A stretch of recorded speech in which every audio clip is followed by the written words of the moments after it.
What does it take to do the impossible?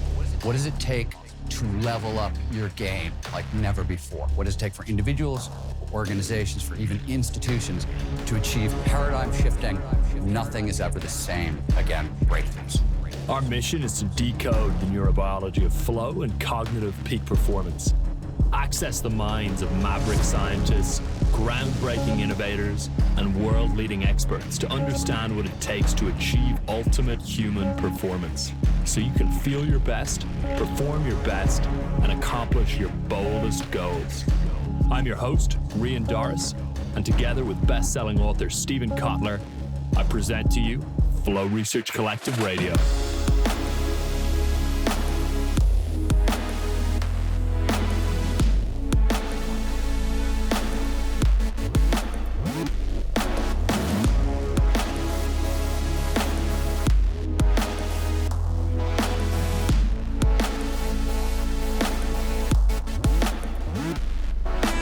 Welcome to Flow Research Collective Radio. I'm Ryan Wilkes, Chief of Staff at FRC, and today I have the privilege of sitting down with our Executive Director and best-selling author, Steven Kotler, and a very special guest and old friend of ours, Dr. Michael Gervais, one of the world's leading high-performance psychologists. Dr. Gervais' clients range from world record holders and Olympians to internationally celebrated artists and musicians, as well as MVPs from every major sport and Fortune 500 CEOs. He's also the voice of the Finding Mastery podcast and co-creator of the Performance Science Institute at the University of California. Today, we're going to square up with one of the most significant barriers to human potential, the fear of other people's opinions, or FOPO, featured in his new book, The First Rule of Mastery: Stop worrying about what people think of you. Oh, it's amazing, too. It is amazing. Dr. Mike and Steven, it is an honor to be with you today. And Steven, I think I'll let you kick us off here with the first question, get this thing rolling. Michael, this is so fun. It's so fun for 1,000 different reasons. But I think first is, I was there. I opened this book and I realized that we met 12 hours before this book starts. And this book spins out of a conversation you had with an old college professor at the first Glimpses event, which was held by Red Bull. And I here's a true story that you do not know. That evening, we had met that morning with Andy Walsh at Red Bull. That evening, as we were going to the evening Glimpse event, you and I are walking over. You're telling me the story of your conversation with the professor that launches this book. I'm on mushrooms with Jamie Wheel, and we are about to meet Brodney Mullen, skate legend, who has become a really dear friend of mine for the very first time at this Glimpses event. And you were telling me this story, and I opened the book and I'm like, I've heard this before. In fact, I was on mushrooms when I heard this. Oh, God, that is so fitting. So, as a way to kick off this podcast, I thought maybe you should tell this story from your perspective. Okay. Mine's pretty funny. Yeah. Yours is different, isn't it? Oh, God. Yeah, I mean, True. So, yeah, the concept around FOPO, fear of people's opinions, I privately wrestled with this wanting to be accepted, this playing a second game to fit in for much of my life. And I didn't know that other people were playing the same game. And I was embarrassed by it. And I was 16 years old when I first had this lightning bolt type of thing, when I saved up for a couple years to buy my first car. It was a Mazda 2000, Mazda 2200 pickup truck. It was exactly what it sounds like. It was like a small little pickup truck. I could fit my surfboard in the back of it. And I was driving. It was like one of the first times I was solo driving, and I wanted to look a certain way. And there was a car that was passing me in the same direction on the left-hand side of me. And I remember I wanted to look cool when this person passed and looked into my car. And so I sat up a certain way. I grabbed the steering wheel a certain way and kind of had the cool kid lean. And I looked over to catch their eye. They weren't even fucking interested at anything that had to do with what was happening in my car. And I remember thinking, like, what am I doing with my life? Like, really, what did I just do? How much energy and time and and like thought process that I spend on paying attention to what this person might be thinking of me, and they had zero interest. That is where like this first thing happened, and I just kept it quiet for a long time, and then to your conversation, or to your point about like we first met, and I was talking about my professor, or not my professor, one of my mentors that I was having a hard time with. Man, I carried that around for a long time. He basically said to me, I had this moment where I was working with a fighter. It's a championship fight in the UFC, and we just did this incredible work as a camp, and it was so earnest and honest, and it was really good work. And it was fight night, and it was myself, the head coach, and the striking coach were in his corner. And so as he goes into the cage, and this is in Las Vegas, full stadium, 20,000 people wanting to see blood, that type of energy, and I'm going to where I'm supposed to be lined up, like right outside the cage for pre-fight. And it just so happened that we had to walk in front of the cameras. And so that was just a moment that I was on camera. Okay. This was, how long ago was that? That was like, God, it was like 30 years. Yeah. It was like it was right at the beginnings of MMA, or right at the beginnings of UFC. And so I'm on high. He has a great fight, wins the thing. I'm on a high, driving back from Vegas to Los Angeles, and I get a call from my mentor, and he's like, I thought he was going to be like, yes, nice job. Like, nice job. There was some solid work in there. Like, tell me like how camp went, da, da, da. And he didn't say that, anything like that. He said, hey, why don't you get yourself out of the camera? Why don't you find how to work from the background, basically, is how I decoded that. And I was so embarrassed, Steven. Like, I felt like I did something really wrong. Like I wasn't supposed to be where I was. And it was You awful. talked about it a little bit in the book. I would just want to add this line to give people a little bit of context, because I think it's so important. And I also recognize this. This was so much because you were a psychologist, and it's like a dirty thing to be, where there's like, especially, and we went to college at roughly the same time. Like I remember this era where it was still shameful. Psychology was a shameful thing. And if you were a psychologist, you were in the background, you were very quiet. You didn't talk about the work. It was behind the scenes, right? Bad boys move in silence kind of culture. And so this was sort of our whole generation. This was me writing about neuroscience as a journalist for the first time, or psychology, and people being like, who the fuck are you? What are you like, you don't get to go do that. Like, That's what? Right. And I remember that conversation for that same reason, because you were wrestling with it professionally as a psychologist, and I was wrestling with it professionally as a writer, and thinking, do we do this flow work in public out loud? And I'm not an academic.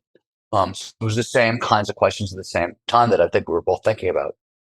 Yeah, that's exactly. I mean, the idea that, even if like today, it's absolutely wild that if I'm working, let's say I'm a psychologist and you're the athlete that I'm working with, or say a client that I'm working with, and I see you in a restaurant, or I see you at the grocery store. I'm supposed to act like I don't know you. That's just like, that's the weirdest kind of thing. And I know it's meant to create like a true sanctuary around a person, so they can go wherever they want to go when they're, in session. But it is the most bizarre taboo thing to feel like we need to not honor that we actually know each other, because doing psychology is embarrassing, and we wouldn't want to embarrass somebody, if they were found out that they were actually doing psychology, doing the work. So I think we've gone a long way from that, but there's still a long way to go. I think so too. One of the things you said, and you just said it at the beginning, and I don't want to leave it for too long because it's such a cool point. This was one of the first insights I had reading the book, which was, you talked early on that like we both had the same thing. Like we ran from other people's opinions into action sports and danger, and then anger and anxiety, right? And there's a pattern there that that's a journey that a lot of people seem to take, and we were among them. And but I remember, by the time I was a punk rock, whatever, like I literally built identity on not caring about other people's opinions. And so when I'm opened your book, I was like, yeah, other people's opinions, maybe it's been a long time, right? It's sort of what I was thinking. And then I realized as I was reading your book that like none of that actually matters, because the point at which I realized that other people's opinions matter, I was 6 or 7. And it was the moment that I realized, oh shit, it's dangerous at home and it's dangerous at school. And the thing that is most dangerous is other people's opinions. And if I don't get it right, I got to learn how to fight. And I'm not very good at it, and I'm small. And oh shit, it came like both ends. No place is safe. And the passage to safety is through their fucking opinion. And I don't know how old I was when that got locked into the habit machine or encoded, but I realized that every single thing that had happened from that point happened. And I also realized that this is like your guy in the car, that like how much of my life has actually been spent performing for the narrator in my head on the off chance that somebody might see, so I could signal membership in tribe, and hey, I got posse, I'm fucking safe.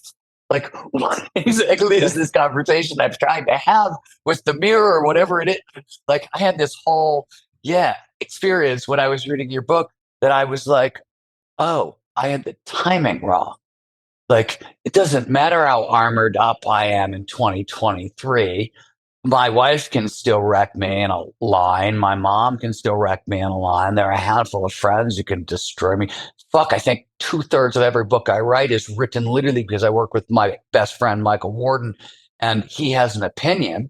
And like, so my books, in a sense, are reactions to his opinion on, which is an opinion I pay him to have. But like, it was a wild realization. I'm going to shut up now because I don't want to. No, you got it, dude. Dude, you're totally on it. And I think it's one of the greatest constrictors that we actually wrestle with. And the problem is that most of us, sounds like you did, and by forcing function, I did, many of us don't recognize that it is the water that we're swimming in. It's the air that we're breathing. It's kind of like the movie Sixth Sense. Sixth Sense is, I see dead people, and then you realize that you see dead people everywhere. Like it's just part of the ecosystem, is that other people's opinions are very dangerous and they're threatening, and it's because of this basic mechanism. I have to write down, I see dead people, by the way. That's a great line in this context. Yeah, right. And so it's good. I'm writing it down. It's going to show up in something. My next book, everybody, it happened here. It happened here. Is that the idea, though, that we talk about our brain has this mechanism for fight, flight, freeze, the survival mechanisms. And we pair that with the running from the saber-tooth tiger or the tribal warrior or something, right? Like we understand how we're supposed to fight, flight, freeze. However, belonging was when we got kicked out, or potentially were getting kicked out of the tribe, that was a near-death sentence. And so that near-death sentence is, of course, tuned, in modern times, ancient brain, modern times. And of course, that's still tuned in there. So that's why we're so sensitive to people's opinions, is because if we don't get it right and we're kicked out, capital punishment. Yeah, that's exactly it. Dr. Mike, I had the same experience that Steven did, which was like when I opened the book, I read the title, I was like, oh, I don't know if this is me. And then I got into it and I was like, wait a minute, whoa. And then a week after I read it, it's like, whoa, right? There is a small sphere of people in my life, right, whose opinions really do matter and influence my decision making. And it's so sneaky. You said it. You said it at the beginning. Like, this isn't very obvious to us, and it feels foundational. I think it's tier 0 for sure. And I want to be very clear. The subtitle of the book, so the title is The First Rule of Mastery, and the subtitle is Stop Worrying About What People Think of You. I want to explain this for a minute. This is not stop caring. That's not what this is. This is stop worrying. Understand the process of worry. Understand what you're actually worrying about. And that is that safety is belonging. And if you're organizing your psychology and your behaviors, and so the way you think and the way you move through the world to belong. And you don't recognize that that is one of the prime dictums of the brain, is to belong, whether that's in the outcast culture or the off-access culture or the counterculture. Belonging there too matters. Right. Sure. Or it's right at the center of, whatever the culture that you want to be part of. I think that's part of entrepreneurship, by the way. I think entrepreneurs are people who they're going to keep going out and looking for their tribe and looking for their tribe and looking for their tribe until they find their tribe. And ultimately, you can't find a tribe, so you start one. We call it a company, but you're essentially trying to start a tribe, a bunch of people who share the same idea and want to work in the same direction. And I think and if you follow that just a little bit further, the founder at some point is wanting to belong and be part of something, but not necessarily be vulnerable. So they don't really fit in. Oh yeah, there's a loneliness that for sure, that vulnerability is not part of it, and so it's a protective mechanism to have quote unquote organizational power, and so that doesn't really solve it, and that's why there's so much dysfunction. You hit it from a different angle. You talked in the book about de Tocqueville and de Tocqueville's take on American individuality, which he had never seen at this level when he showed up. And your point was, hey, wait a minute, that's very much a part of it's tier zero, to use your phrase, in American culture. And this has a huge impact on how we see and interpret reality, especially social reality, is the point I think you're making. Yeah, 100%. And you know what, I just talk about what's actually happening in this conversation and the content of the conversation is that, Steven, I had to wrestle with myself, what is Steven going to think of this book? As I was writing it and as I shared it with you. Yeah, you love the book, and that's awesome to hear. But I just wanted to share, your opinion matters to me. And so I had to work in here. It matters to me, so it's important to me. But I had to work. Sweetie, to see, I was thinking, because I've also watched you wrestle with a bunch of books along the way, right? Yeah, and it took you. I don't know how many books you've written on the way to this book, but a bunch of them.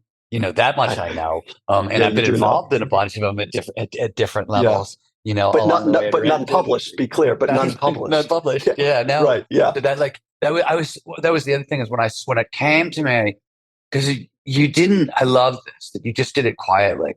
I didn't know you were finishing a book, and suddenly hey, I got an email. Do you want a copy of Mike's new book? And I was like, this is very casual for what this actually is. This is Mike's first book. And holy shit, I've been it's 20 years in the making or whatever, however long, and I remember being, one of our first conversations, that same period we're talking about, the glimpses thing.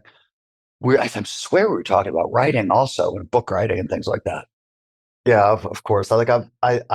I enjoy writing. I'm not, it's not my first skill. It's not even something on my top 10 list, really. But I enjoy the process of it. And in this book, there are people's opinions that matter. And you were one of them. And I had to make sure that I wasn't spending all of that extra energy, worrying about it. And there's a difference between worrying and caring. And so that's why I had to go away, because I know that if I'm sloppy in any way, I can let the noise of others' opinions impact and infect the choice of words and the way that I want to express the ideas that I'm trying to wrestle down. And so just because I wrote about it doesn't mean that I'm better than it. I still wrestle with it myself. And at least I know I'm wrestling with it. That's the kind of the first gift, is why do you feel anxious? It's not the other person. It's not the condition. It's the way that you're interpreting the condition or the other person or whatever that's in your environment. And so this is, I think this is a nice contribution to overall flourishing for people, is to recognize this condition. Oh, I thought it was great. So two questions off what you just said. Actually, just one question. I noticed there was no flow in the book, and I know you. And so I know that must have been a very conscious decision. I hope I had nothing to do with me. No, you didn't. Let me just say, Jesus. I was you were talking, and I was thinking as you were talking, I was like, Michael Wharton, who I mentioned a second ago, has been my editor for 25 years. And I got to tell you something. other than conveying information, like most of my books are really, can I crack Michael up during editing? Because like we're going to work 5-6 hours a week, and I want like it's more fun if we're laughing, and like so much of and you try to you can take a single joke. I mean, this sounds funny, but trying to turn a joke in your head, which is a line and it's funny, into a joke in a book can be 2 pages. So an entire chapter can be me like this. By the way, my new book opens with me trying to tell a joke. It's a whole freaking chapter, right? And I'm really just trying to get one guy to laugh. Yeah, that's right. So I was thinking as you were talking, but look back, my question is, you chose not to put flow in a book on human flourishing and a really fresh opinion. And it made me think, a lot about this challenge skills balance and what other people's opinions and how that would impact flow. And I was wondering why there was no flow in it, unless you were just trying to keep a narrow subject, but what you thought about, what do you think about that question? Yeah, I had, it was in the original, chapter flow. It was in like the original outline. And so is narcissism. And so was like a deep neurobiology. And I took all three out. And I just feel like I didn't want to bore the readers. Next book. That's next book. Yeah. There's your next book. That's book 2. Like it's there. It's definitely there. And if you just think about signal to noise ratio, I know skill challenge balance is cool. But signal to noise ratio is where I've been honing in on flow a lot. And so gating out the noise to get to the signal. So what is the signal? It's the present moment. It's a task at hand. It's deep focus. Focus, as you know, as you've coined, is one of the great entry points into flow state. So noise is other people's opinions. And so how do you work with that to be able to get to the signal? And so I just didn't want to go into the depths of it here. And so I thought there was other things I needed to hit first. So I totally respect that. One of the things I really liked about this, and it was really evident. I mean, I thought this was been one of the great strengths of your work, is that one, so much of your work professionally for a while was shaped by the Seahawks, and talking to 19, 18, 19-year-old, 20-year-old, 21-year-old, 22-year-old football players in a language that can reach them about complicated things like mindfulness and performance, among other things, was an interesting challenge for you. So it shaped, and I find that like it shaped a lot. And I had a feeling like it shaped a lot of what was being communicated and how being communicated. I found it very practical to sum it up into, your book is extremely practical, dude, really practical, but it was amazing. Wait, is that embedded in there? Like, you've lost the ability to think, and express complicated ideas. I do it too in my books. You know what I mean? Like I'm trying to communicate as much as I can with as many people as I can about ideas that I'm passionate about. And I felt like I saw that in your book, and you have to make the exact decision that you just made, which is you have to sort of choose. I'm not going to show off so much with the fancy, because I'd rather communicate. And that's the decision, right? Novels are fancier than nonfiction books often because it's a different choice, art versus communication. I really appreciate that recognition of choices. As you're a great writer and a deep thinker, and you manage complicated ideas well, and you make them available to people, and you do it with a off-axis flair, which this is why we're friends. And I really respect that you recognize that challenge to make it as simple as possible, and at the same time try to not lose the depth of wisdom. It's brave. It's people don't get it, but it's really like, talk about fearing other people's opinions. When you're making that choice, you're actually making a brave choice. You're like, because there's a part of me, I'm sure of you. You want to seem smart. God, somebody just gave you $30 for a book. You want to seem smart, and you can, but like you're making a choice between how smart do I want to seem versus how much do I want to communicate.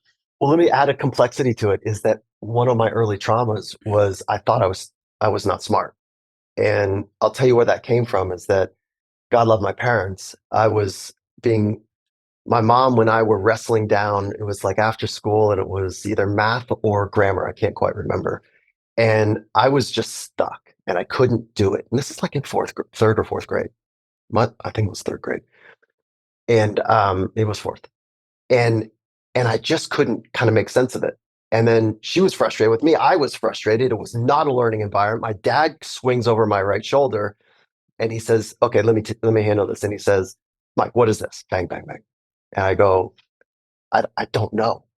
And so he responds one more time, and one more time.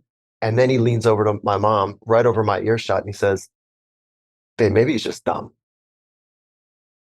And that thing got in. It just got in, Steven. Like, it got in. And so I went on.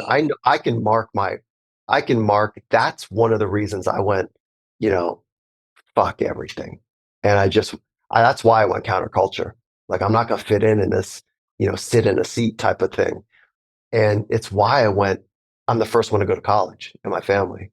And that's why I went as far as I possibly could, and I can mark my early part of my career that I was trying to look and be smart and be recognized to be smart. And it's the anxiety that sits underneath of why at one point in time, there was not one research article in my discipline in a scholarly journal that was published that I didn't read and really understand. Like, I was that crazy that I was sitting in dark libraries. That was before the internet, really dark libraries with a stack of all the sports psychology journals until I read them all. This was at the university.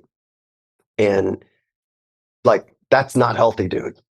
And so for me to try to make these choices to actually be in service of an idea that has mattered to me, and I can try to make available, and to try to beat back that thing like, no, dude, you're okay. You don't need to be recognized by others to be smart or not.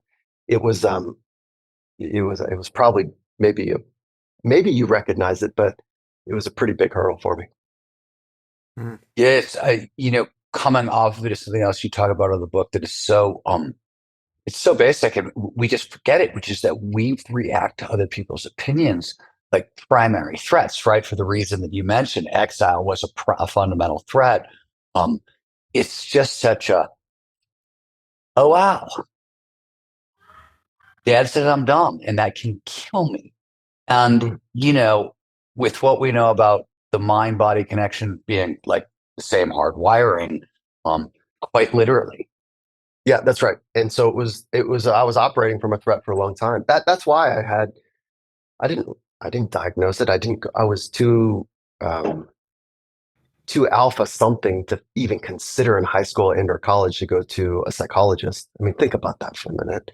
But I had such radical anxiety. Like, I didn't, that's why I had to go to consequential extreme environments to settle down, because that Mother Nature would say, hey, listen, if you don't get your shit together, you're going to play with some, or pay with some flesh. You're going to be held underwater. Like, there's a consequence. Yeah. So I needed a bigger consequence than I could give myself, for sure. It's funny because in high school, when you're not particularly big and you're getting in fights with a lot of people often and you don't want to, the easiest way out is to convince everybody you're crazy.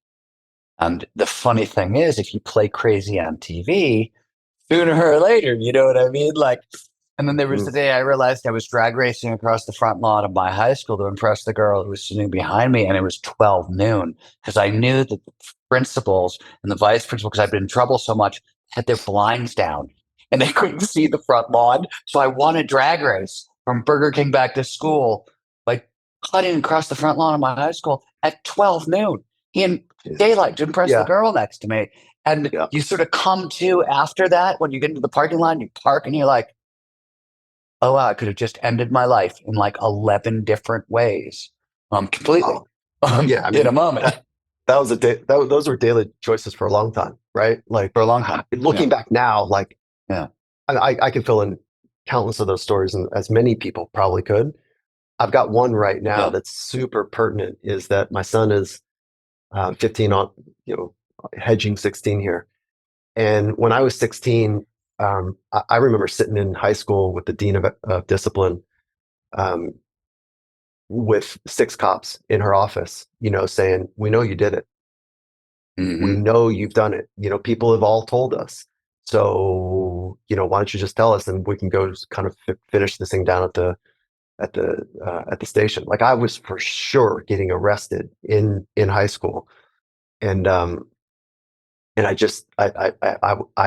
figured out dad's an alcoholic, drug addict, mom's codependent. Again, I love my parents, but I need to speak some truth now, right? And so I figured out how to read a room better than most, because I had to figure out how to read my dad's temperament. And mom gave me signals that things were always okay. That's not true. That was how she coped, but that wasn't reality. So of course I'm going to go into a discipline where I'm going to create forcing functions to find the truth of things. That being said, is I had to learn how to be very socially attuned. And so I figured out how to read that room. 4 or 5 officers, dean of discipline. This is not expulsion. This is like being arrested, and the whole thing kind of unraveling. And I figured out how to just play it. And so there is this thing that's happening now. I'm looking at my son like, I can't even imagine, son. Please break some rules is what I'm thinking for my son. And like, I can't even imagine seeing a healthy kid right now that he is, like, just how screwed up I was for a lot of years prior to that. And so we can do better, dude. And that's really what I'm hoping this book will offer some folks. I want to, Ryan, I know you have another bunch of questions. I've got one more that I want to get to, and then I'll kick it over to you. Fire away. This is you mentioned at the end of the book. It really caught my attention, and which was you were talking about studies that have looked at what happens in the brain when we talk about death. Ernest Becker won a Pulitzer Prize for the denial of death, saying we do everything to deny mortality. And then somebody went and looked, and it turns out we actually form very positive associations in the brain, not negative. And, you and I are big fans of some of the wisdom traditions, and all of which have death practices, right? A daily acknowledgement of, I use a Tibetan Buddhist one that I love, and I use it, all the time. And I, because it's a gratitude practice and things like that. But you talk about saying goodbye to people every time as if it was the last time you're going to see them, which might be a little frightening. I think I would scare my wife to death if I started doing that. Yeah. I just want to say. No, people don't know. You wouldn't know that I've done that, almost every time, if not every time, like grabbing somebody's hand and like hanging on and like tearing up and being like, no. Okay. It's just a quick little meditative moment, because you've lost people, right, Steven? Yeah, a lot of people.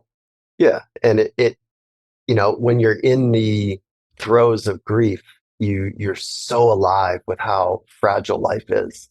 You're feeling all of it. And you say things to yourself like, okay, and like, I'm going to do better at this and that. And part of the grief process is that you weren't good enough for them. You didn't show up in the right ways most of the time, because guilt is a big part of that process. And so this is just a quick little private moment I have with people that when I say goodbye to them, like, I mean it.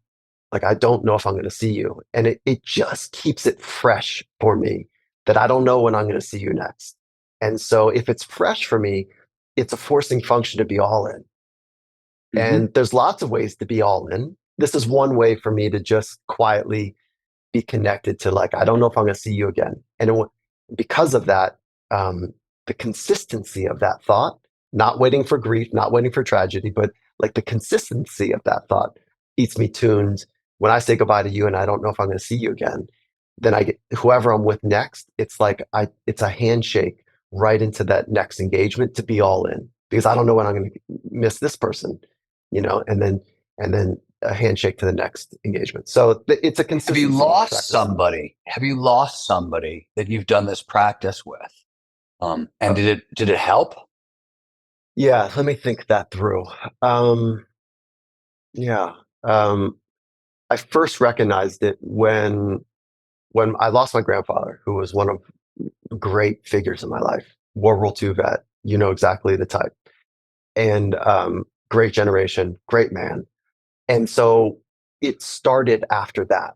And so not that long after handfuls of years, his wife died, my grandmother. And so I got to experience it, the death process with her. And so, yeah, the transition was significantly easier for me than I would have imagined. And so the grief process transition. So, yeah, I don't think that I've had, I can't point to anyone else right now. But I could intellectually, I can certainly say that it will make your transitions easier, because you're just more tuned. I don't know if I'm going to see you again, so let me be all in. And the fundamental recognition of change, the base of everything. Everything's always new, right? I think we did a nice job nodding to that in the book as well. That's the hard part for so many of us, is that anxiety is part of the ecosystem, and that means that I'm not sure how it's going to go later. I'm a little worried about it, and I'm going to think about it and try to plan for it and talk about it and prepare for it. And when that becomes excessive, we feel a certain way, the anxiousness, as opposed to like, look, everything's going to be different, and I'm going to figure that out too. It's all these ideas circle around the same drain, which is our desire to control everything to prevent disaster. Well, that's what our brain is trying to do. Our brain is trying to do that. Brain wants to control everything to prevent disaster. Anxiety is often about it's literally it's norepinephrine, which is, it's neutral, but it's energy. And the brain is just saying, hey, do you have enough energy to meet the next moment, the challenge, right? Anxiety is, I don't have enough energy for the challenge ahead often. And it's nothing more or less than the fact that the brain is a predictive engine that wants to always know, hey, what happens next? How much energy do you need so we don't waste any, because calories are expensive. That's exactly right. And that becomes anxiety over time. We are incredibly expensive organisms to run, like incredibly expensive. That's why we got to get the recovery practices right. That being said, we are exponentially more expensive when we are excessively worried. And that worry mechanism about what are you going to think of me, or what might happen, or what will or could he or she think, like, that becomes a radical drain to the system. And so I talk about this all the time as one of the peak performance basics. People don't get this. We talk a lot about the power of, like, we need other people. We need social bonding, blah, blah, blah, to be healthy, all that. Oxytocin, endorphins, and everything else. But people don't realize is that whenever you face a situation, right, the brain wants to know, how much energy do I have to meet the challenge? Is it a challenge? Is it a threat? And one of the first questions the brain always asks is, do you solo or do you posse? Because if you're solo, wow, this could be a threat, right? Oh, crap, I got to panic and I got to give you a lot of energy. Norepinephrine, have a lot of norepinephrine. But, if you've got people around who love you, oh, you got posse, you fall down, they're going to pick you up, whatever. They can, they can lend you $5 if you run out. Cool, right? Not as big of a challenge, less of a response. And so I love the fact that you brought this up, because we train people on this a lot, and because it's an energy problem.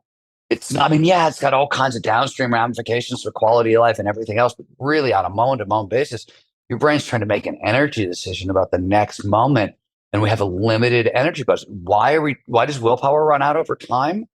Yeah, 100. I'm nodding my head in a complete agreement. And so the challenge is that to know that you have a posse creates a great sense of safety, and to not blow it. That's really what FOPO is about. Don't blow it. The fear of rejection from your posse is like, now it's really expensive. So you got a posse, but there's this undercurrent. That's really what this whole thing is about, is making sure that you're not blowing it. That's the fear that the organism has. That's the control to prevent disaster. That was a really funny realization I had in my life when I realized that, people be like, you're trying to control everything, as if that was a bad thing, as if I was doing that out of selfishness or narcissism. But no, I'm not trying to control it. Maybe, yes, but I'm literally trying to prevent disaster for all of us. Can't you see I'm holding up the world? Yeah, right. Can't you see? Jesus. Yeah, no, yeah. Like control will get you really far. Like trying to control things that it'll get you really far. 56, it got me here. But I don't think, Steven, and I say this as a friend, it's not going to get you there. I totally, but I've learned that. I mean, this year, if there's been a big lesson this year, it's that very lesson. Yeah, it got me here. But like, this is the end of its usefulness. It's amazing. I got this long and I'm still alive. Yeah, right. And it's expensive in that when we're trying to control things that we're not really good at controlling, or we don't really control them, like other people's opinions, we put ourselves in a leveraged position. And that becomes more expensive rather than a deleveraged position, rather than putting ourselves in a highly leveraged position, which is deep focus on the things that we can master. And if you can put yourself in that highly leveraged position, oh God, I mean, what's the phrase? If you give me oh my God, I'm blowing the quote. It's give me a fulcrum. Give man a fish, he eats for a day. Teach a man how to fish, he eats for a lifetime. No. It's like, I mean, that's so much on you were going. I don't know. Sorry. There's something about a fulcrum, and I could move the world. I want to say give me a lever long enough and a fulcrum to swing it on, and I can move the world. Isn't that Heraclides or? Yeah, yeah. So that's what I was trying to get to the quote, but you got there much better than I did. So, but that idea is, I mean, that's right at the center of mastery as well. That concept is to put yourself in a well leveraged position, and so trying to control other people's opinions is a deleveraged position. Dr. Mike, one of the things that you pointed to was performance identity, a performance-driven identity, which is something that I hadn't considered until I read it in this book. And as we're having this conversation about control, is a performance-driven identity in an effort to kind of control your environment and go and achieve your goals? I mean, where's that coming from? Yeah, no, I think, okay, so let's start the context up in the right way, is that our culture is obsessed with performance. And it would make perfect sense growing up in the cultures that we grew up in, certainly in the West, that to fit in, to do well in life, like be a good performer now, like do something special. And so it starts really young. I mean, we're giving grades relative to our performance. SRAs or speed tests for multiplication. I was thinking about the speed test for multiplication when I was in kindergarten or whenever you learned that when I was reading that. Yeah, that's exactly right. They set that up fast, really young. And so by the time I get five, we're obsessed with performance, but the performance-based identity, which makes perfect sense as an outcrop of the culture that we're in, is that your sense of who you are is in terms of how well you do something relative to others. And that's most of us now. So a performance-based identity could get you on the world stage. It could get you really good at something. However, there's a deep cost. And and this is one of the reasons that when athletes go and do their thing, that their whole identity is morphed with the thing that they do. That's why it feels so threatening. That's why there's such anxiety around it, is because it's not, do I swing the bat and hit or miss? Okay, that's information, good. I'm going to learn and I'm going to go do it again. That would be awesome. But for a performance-based identity, that's not how it works. Your entire sense of self is at stake, whether you hit or miss. And so it's this miring of self with how well you do relative to other people that becomes eventually a constrictor.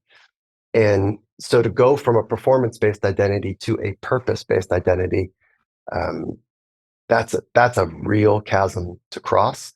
And I think that the sense of freedom on the other side and the sense of like true performance as opposed to just performative is that delta is real and it's noticed. And so you can't mess with people that are purpose-based, that are really purpose-based. When people pretend that they're purpose-based, but you poke them a little bit or things aren't going according to plan, that they fall into 1,000 pieces. But when people are honestly backed by their purpose, like, Nietzsche said it, right? He who has a why can bear any how. Yeah. I mean, 100%.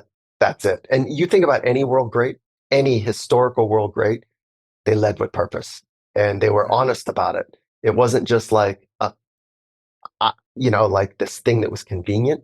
It's like it came from a place and it was honest.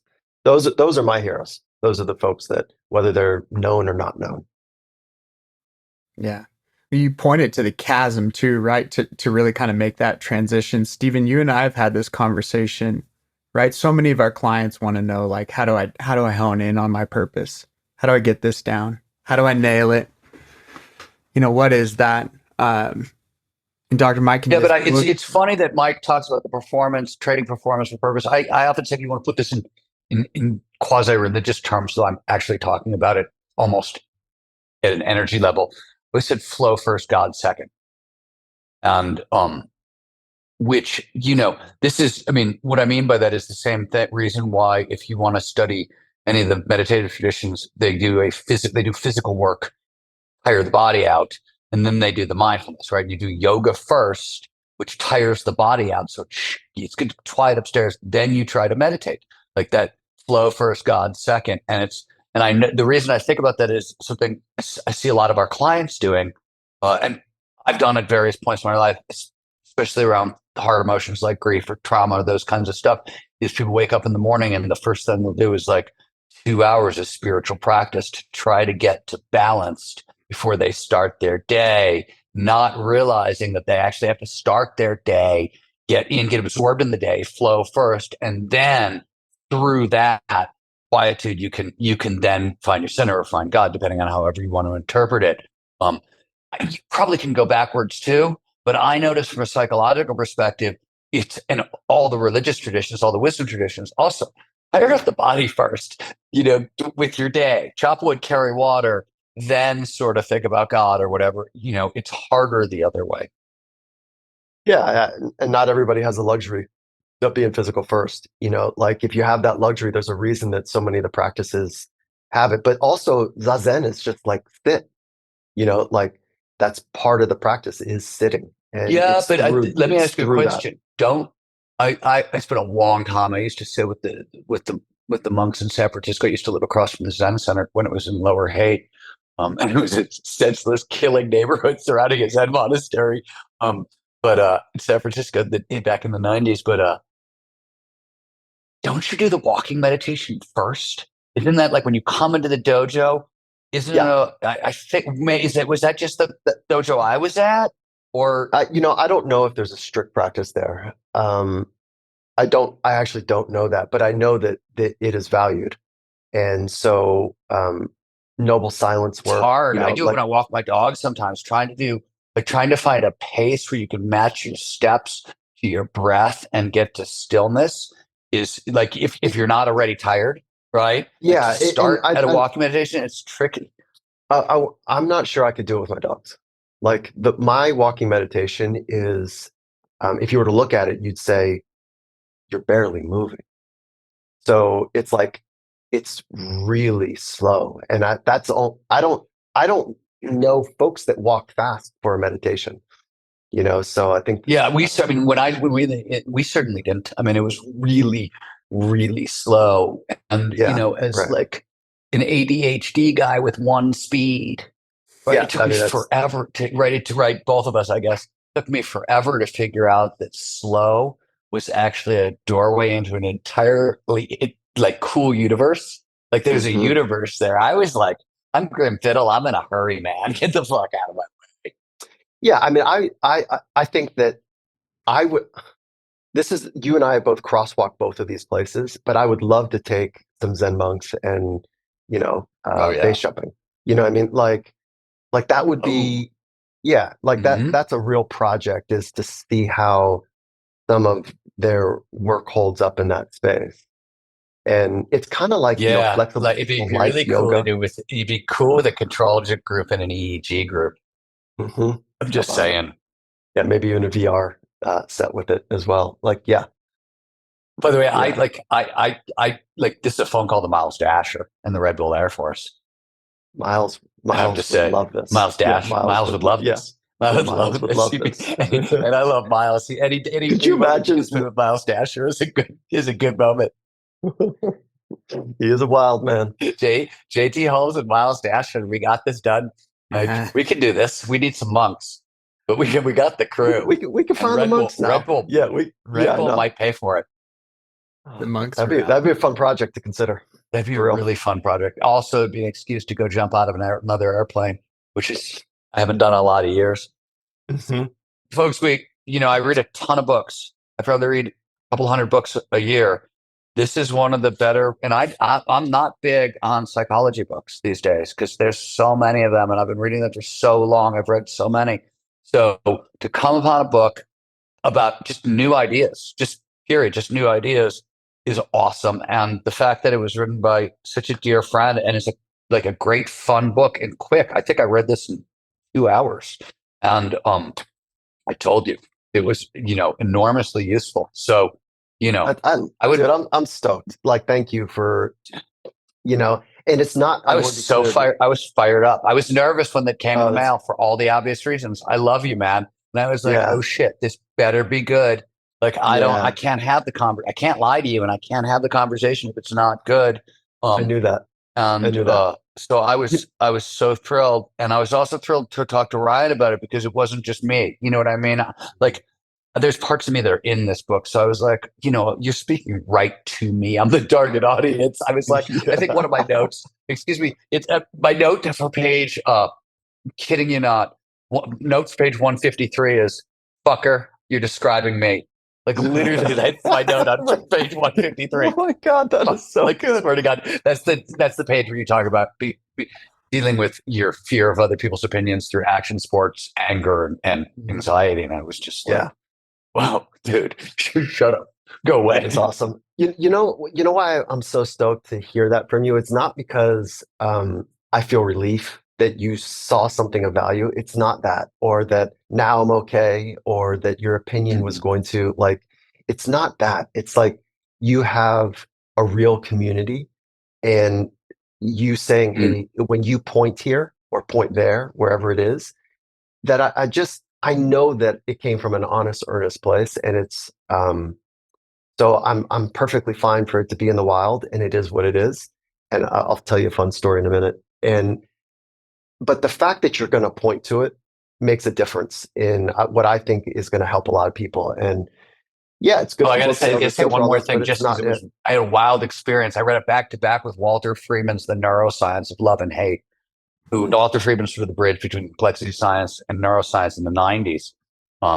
And as a back-to-back, like you were talking basically about the psychology of this, and Walter is talking about the neurodynamics of this at the mesoscopic population of the brain, right? Clusters of neurons. But it was the work he did. And it was sort of a treat because I was like, oh my God, I'm seeing it outside. Now I'm seeing it on inside, Freeman's a suspicious writer because you pick up his books and you're like, oh, they're 100 pages long. I'll be done in 10 minutes. And 3 years later. Jeez. Yeah. But anyways, it was a great experience. I'm proud of you, man. This is a great book. Appreciate you. Thank you. I appreciate you. Thank you. Thank you, Mike. Hey, before you drop, where can our listeners find the first rule of find you in mastery? your book? Yeah. And it's sold everywhere. Oh, and great ad campaigns. I love the banner ads. They're so cool. The banner ads, aren't those fun? Yeah, you can find the book anywhere, and findingmastery.com/book to see the other things that we're doing as well is really cool. And but you can buy the book anywhere. I obviously think a lot of people say this, but I mean it as well. Local bookstores are cool. Yeah. So, anyways, thank you. Yeah, thank you, Mike. Thank you for writing this, man. As an athlete, as a father, as a researcher here at the Flows Research Collective, man, it just landed for me. It really did. What's up?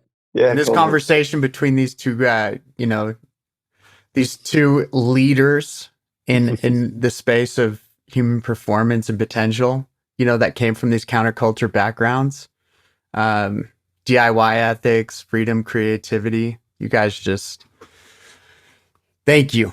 Thank you both. There was a tiny little window called the 90s when they let the weirdos take over the world for like 10 years.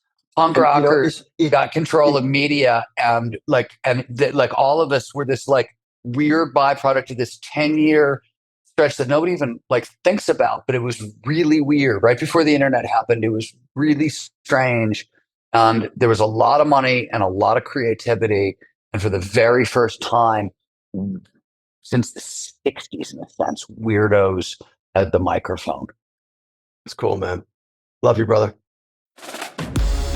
What an insightful journey this episode has been. It's clear how focusing on what's within our control saves us time and energy and guides us on a path to self-mastery. Mike, a heartfelt thank you for sharing your wisdom and time with us. And of course, Steven, special thanks to you. Your questions take us deep down the rabbit hole of peak performance in so many different directions, turning every discussion we have into a thrilling expedition. We're thankful to have you at the helm. To our dedicated listeners, if this episode resonated with you, please consider subscribing, sharing it with your friends, and leaving us your feedback.